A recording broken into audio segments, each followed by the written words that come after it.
Hey everyone, it's Zereldo here, and today, finally, I'm going to talk to you about Elemental Dracomancer. Now, I've been promising Elemental Dracomancer almost as long as I had been promising Archfiend, but stuff's been busy. And then some new classes came up, so I did them instead. Elemental Dracomancer is here. Uh, it's not all that hard of a class to get to grips with. In fact, the moves are all simple. They don't have any, sort of activate this move, and then this move, and then that, and then you will do this special effect. It's quite simple, although there are some good orders that you may want to consider using these moves in. It's a fun class, so I'll get on with the guide now. As with most classes these days, there are two ways to obtain it, through either the rank 10 in the faction, so in this instance it's rank 10 Etherstorm, or failing that, you can just buy it for ACs. Now, interestingly enough, they've actually updated the map. You used to just go, he used to be in there, but you go to the rep store, and then you see your Elemental Dracomancer, and it's only 30,000 gold, which is quite cheap for a rep class, especially such a good one. So, I think, personally, I always think it's better just to go do the rep yourself. A lot of people don't have time, and that's okay, but personally, I always get it myself. I'll start with the passives. In terms of passives, you have Dragon's Knowledge, which is a 10% increase to your intellect, and Dragon Speed, which is a 10% increase to haste. Because of the intellect increase, I'd recommend a lot of intellect bonuses. As you can see, the class has some decent base luck, and with full wizard, you get a bit more base luck. So, not base luck, a bit more luck. In terms of MP, this is the same as the Berserker model. The less HP you have, the more MP you get back. MP shouldn't really be a problem with this class, and you'll be able to see why once you actually get into the moves. But I'd recommend the wizard enhancements to this. There's also a rank 10 passive, Primal Power or something like that. It basically gives you a guaranteed chance to critical hit for a certain amount of seconds. I can't remember exactly how many. It's drawn from the Power of Desolith, and I thought that was nice because it really sort of fits the story and the sort of themes of the zone. In terms of ore enhancements, you might want to be increasing your crit with Spiral Carve, but because this class doesn't actually have a designated heal, you might also want to consider Health Vamp. Either of the two works. Just a little note about the armor. You can click on it to make sort of animations happen, but they tend to glitch up and end up weird, like my face over here. But I've changed it back. It doesn't seem to want to change back, so I'm not going to bother demonstrating it. So we'll just get straight into the moves. The first move is this Tsukari's Breath. It's 25 mana with a 4-second cooldown. It's damage and a damage over time. So I'll just demonstrate on our friend with the Chaos Onslaught Cavalry. As you can see, the damage isn't too bad, and the damage over time is quite nice. You can repeat it, and when it crits, it does a nice amount of damage. Also, the fire breathing animation is quite cool.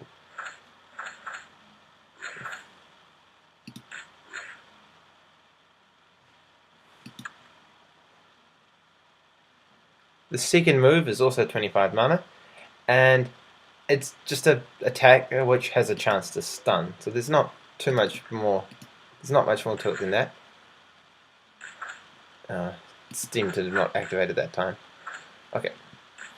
This class was quite cool because it was first class in a while to have so many new animations. As you can see, it does about 50% more damage initially than the flame move, but at the expense of the damage over time. Now, the third move is quite nice. It's a mana recovery move, and you basically only take 25% damage. Now, the really interesting thing about this is that it's entirely free. So, it's a dependable thing that you can just indefinitely use. So that makes Elemental Dracomancer quite a tanky class, despite not actually having a heal. So it's got the ability to take a lot of damage and do a lot of damage, while but only really sacrifices self-survivability with its heal. So the thing is, you've got to just remember that the effect lasts for 6 seconds and the cooldown is 12 seconds. So you can see this thing's dealing quite a lot. Now some people will say to go luck to maximize crits. I think that's quite viable, but I'm just going for that intellect bonus with the 10% crit. The final move is really the most interesting of all. You gain the speed of a flying dragon. It's 50 MP, so that's about half. This power doubles your attack speed and cuts all mana costs in half. So you attack significantly more often. Now if you're spamming these moves, you're not really losing much MP, and if you are, you just regain. So essentially, this class is non-stop action, non-stop fighting, and really good at tanking. Blood Titan does have better damage resistance, but in terms of damage output, this is a lot better. See, with all the crits. So there's not much to it. You've just got to remember that this move here has a 15-second cooldown, and the effect only lasts for 8 seconds. It's really quite powerful. Now, just to be aware, it would seem that this is also an attack in its own right, and I'll just go through that again. There we go, and it deals roughly as much as this does. There's not really much more to the Elemental Dracomancer. I think it's definitely worth having. It's definitely worth the time you've got to put in for the rep. They also did some really interesting things, and it was nice to see some new animations in terms of the first 2 moves. And as I did mention, this has no MP cost. Very few classes have moves without MP costs, except Blood Titan, because Blood Titan, well, most of it costs HP. So I'll leave you with that. A lot of you will have noticed a huge increase in my video output recently. That's been the plan for a while. The exams have been a pain, but I'm actually sort of free now and I can do what I want.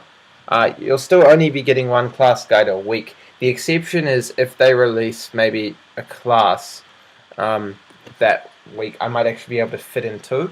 I've got alchemy guides, which will be a regular thing as well. I've got Dragon Fable class guides coming and Oversoul guides, and then the rest will be Adventure Quest Worlds playthroughs. But I'll also be spontaneous and just make videos about anything that I think you guys might find interesting. I might do a quick video on that new Pyromancer armor. It's actually already gone rare, but that's besides the point. A lot of you want to see that sort of video. So yeah, that's Elemental Dracomancer. Hope you enjoyed. Like and subscribe if you found the content helpful. Follow me on Twitter and like me on Facebook. And if you're really daring, take a look at my fan fiction. I appreciate feedback, not just on the fan fiction. I appreciate feedback on anything. I really am making this all for you. The reason I'm doing a full playthrough of AQ Worlds is because you guys wanted it. The reason I'm doing more Oversoul and Dragon Fable is because you guys want it. So if you want stuff, just tell me and I'll see what I can do. Till next time, bye.